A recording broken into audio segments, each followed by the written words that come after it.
Hey, 7th grade, here is the start of our next tech project. So I'm here on Tech Lab, and we're going to grade 7. And right here is Scratch, which, when you go to it, should look like this. Now, you can sign in if you remember your username and password. I know that when we first signed up on this, what I recommended for you was your usual username, first two initials, or your first two letters of your first name and your whole last name, and then your lunch number twice. I've also encouraged you to keep track of your passwords and usernames in your drive. So if you have them there, you might get it. For some of you, you might get signed in automatically.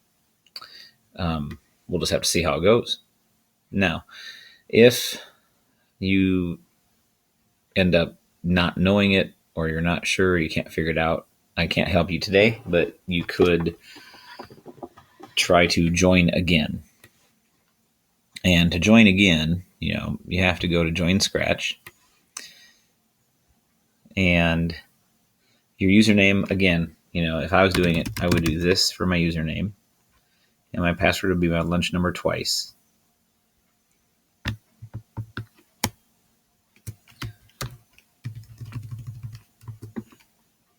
And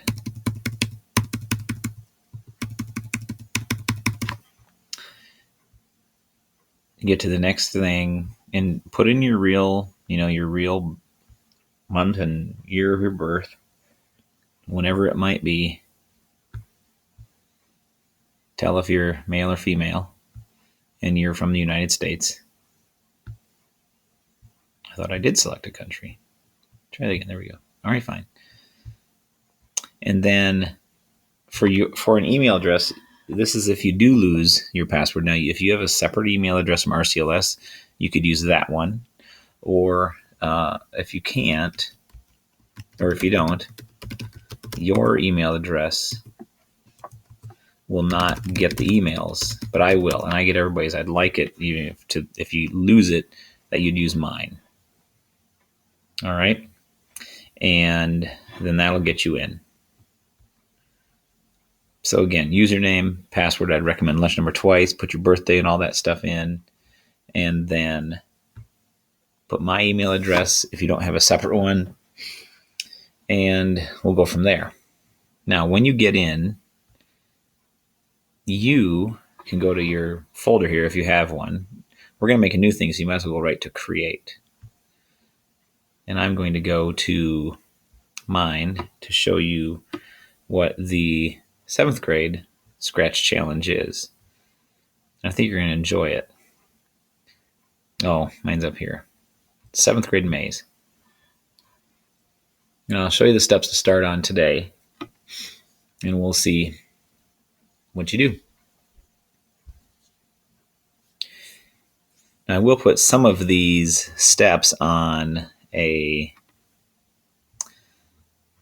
slideshow so you can see that too. Now, I'm going to start with, and this is where you should start with, the backdrop. Now, I have 3 backdrops. I have one that says "You win." I have one that says "Game over." So I went online and I searched for "You win" backdrop or background, and I did a "Game over" background and found those. So you could find those and save them, and then upload them right here. And you'll need those if you want to. You don't have to. Here's the basic idea. The basic idea is that you start with a maze. Now, my maze is not very impressive. The whole idea of this is you want to have a character. Now, in mine, yes, it's a cat. And the idea of my game is to have the cat get through the maze up to the cream. And so the thing that happens is my cat cannot touch the walls. The whole idea is if you touch the walls, if you touch a certain color, like the color of the walls, that you get bounced back. And it makes you lose health. All right. So the first thing you want to start with is you want to start by drawing a maze. So one of your backdrops, you're going to want to draw it, to paint a new backdrop. And I use lines, because you can adjust the thickness of the lines to make your maze really thick or thin, however you want it. And you should pick a color that's very distinct. Pick one that is not going to show up in anything else in your game. I have a little problem with mine because the black line around the cream, the cat sees that as black, and so it sometimes loses health when it gets to the goal and wins the game. So you can do a maze and make it as hard as you want. One of the ones I liked last year actually had a lot of diagonal lines put in for the maze. So think about what you want the maze to look like, and then what you want your goal to be. What do you want the point of your game to be?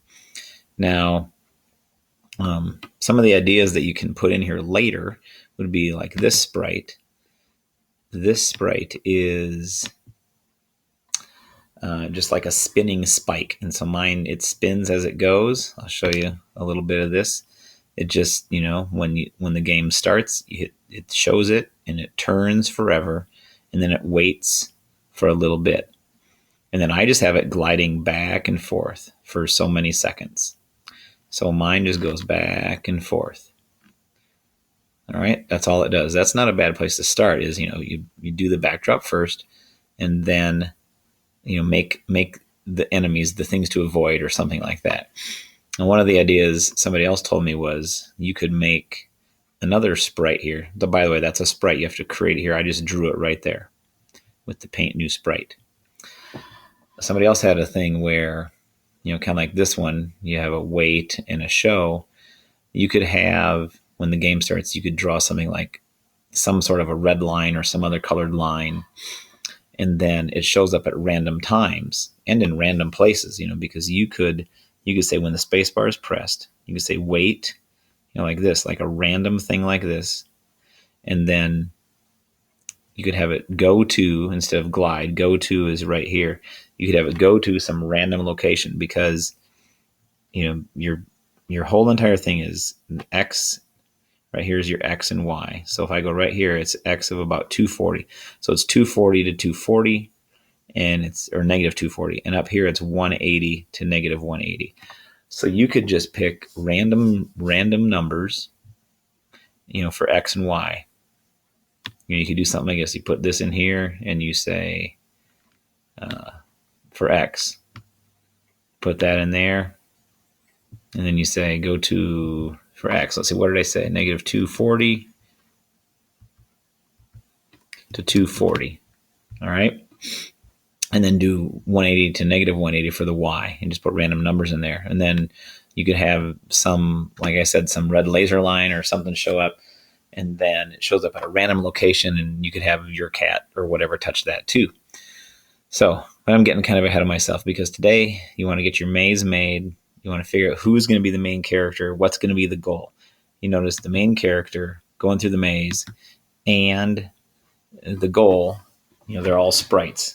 But the maze is part of the backdrop, so that'd be the place to start today.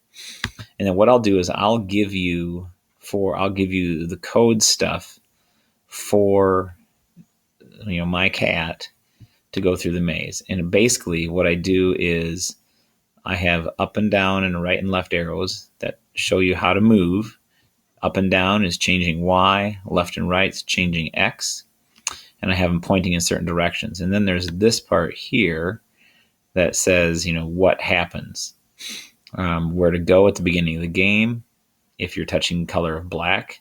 I recorded a sound of me saying meouch whenever I hit something black, and it has me move backwards negative 40 steps. So that bounces me off the walls, and I'll show you that in a little bit here. I don't want to take too much time, and then I lose health. Now, health has to be in here in the data. You have to make a variable and call it health. All right.